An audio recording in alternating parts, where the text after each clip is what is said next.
Hello viewers, ఇవాళ ఓపీడీలో నేను ఒక 19-year-old అమ్మాయిని చూసాను. ఈ అమ్మాయిని వాళ్ళ అత్తయ్య గారు తీసుకుని వచ్చారు. మేడం పెళ్ళై 2 years అవుతుంది, అయినా ప్రెగ్నెన్సీ రాలేదు అని తీసుకొచ్చారనమాట. అమ్మ మీ అబ్బాయి ఎక్కడమ్మా అంటే, మా అబ్బాయికి అంతా బాగానే ఉంది అని చెప్పారు.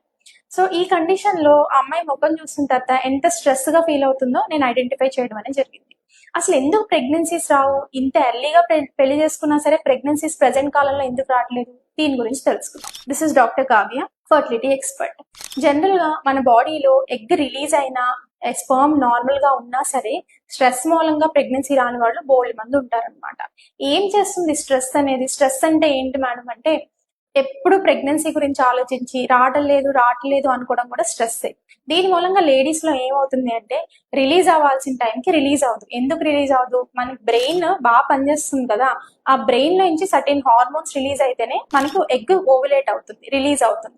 మన బ్రెయిన్ ఏం చేస్తుంది, స్ట్రెస్ గా ఉన్నప్పుడు రిలీజ్ కాదు, తను స్ట్రెస్ లో ఉంది, ప్రెగ్నెన్సీకి షీఈ్ నాట్ సూటబుల్ అని చెప్పేసి ఈ మంత్ ఎగ్ సరిగ్గా రిలీజ్ చేయించడు. ఎగ్ సరిగా రిలీజ్ చేయకపోతే డిలేడ్ ఓవులేషన్ ఉంటుంది, డిలేడ్ పీరియడ్స్ ఉంటాయి, టెన్షన్ గా ఉంటుంది, మళ్ళీ స్ట్రెస్. సో ప్రెగ్నెన్సీస్ ఎందుకు రావు? స్ట్రెస్ ఫ్రీగా ప్రెగ్నెన్సీకి ప్లాన్ చేసుకుంటే ఖచ్చితంగా వస్తాయి. రెండు, ఈ స్ట్రెస్ లేడీస్ కే కాదండో, మగవాళ్ళకు కూడా ఉంటుంది. ఎగ్ కరెక్ట్ గా రిలీజ్ అయిన టైంలో భార్య భర్తలు కలవమని చెప్తాం. సో దాని మూలంగా ఏముంటుంది, లేడీస్ వాళ్ళ హస్బెండ్ ని స్ట్రెస్ ఫీల్ అయ్యే చేస్తారు. దీని మూలంగా వాళ్ళకి సరిగ్గా నిద్ర కూడా పట్టదు.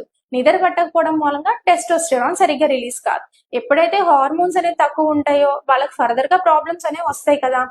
చాలా మంది మగవాళ్ళకి పర్ఫార్మెన్స్ యాంగ్జైటీస్ ఉంటాయి, అంటే ఓవ్యులేషన్ టైంలో కలవలేరు. ఆ టైంలో ఎరెక్టైల్ డిస్ఫంక్షన్స్ కానీ ఎజాక్యులేటరీ డిస్ఫంక్షన్స్ కానీ ఐడెంటిఫై చేస్తాం అనమాట.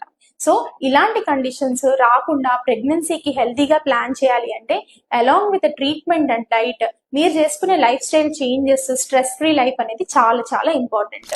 ఎప్పుడైతే మీకు ఇలాంటి అంత ప్రాబ్లమ్స్ అనేది బ్రెయిన్ లో వస్తుందో, you have to divert your mind. Books చదువుకోవడం వల్ల కానీ, ప్రే చేసుకోవడం వల్ల, సాంగ్స్ వినటము, లేదు అంటే ఎక్సర్సైజ్, యోగా ఇట్లాంటివన్నీ చేయడము, భార్యాభర్తల దగ్గర కూర్చుని మాట్లాడుకోవడము, అట్లాంటివి చేయడం ద్వారా ఏంటి అంటే స్ట్రెస్ తగ్గి న్యాచురల్ గా కన్సీవ్ అయ్యే అవకాశం ఎక్కువ ఉంటుంది. Thank you.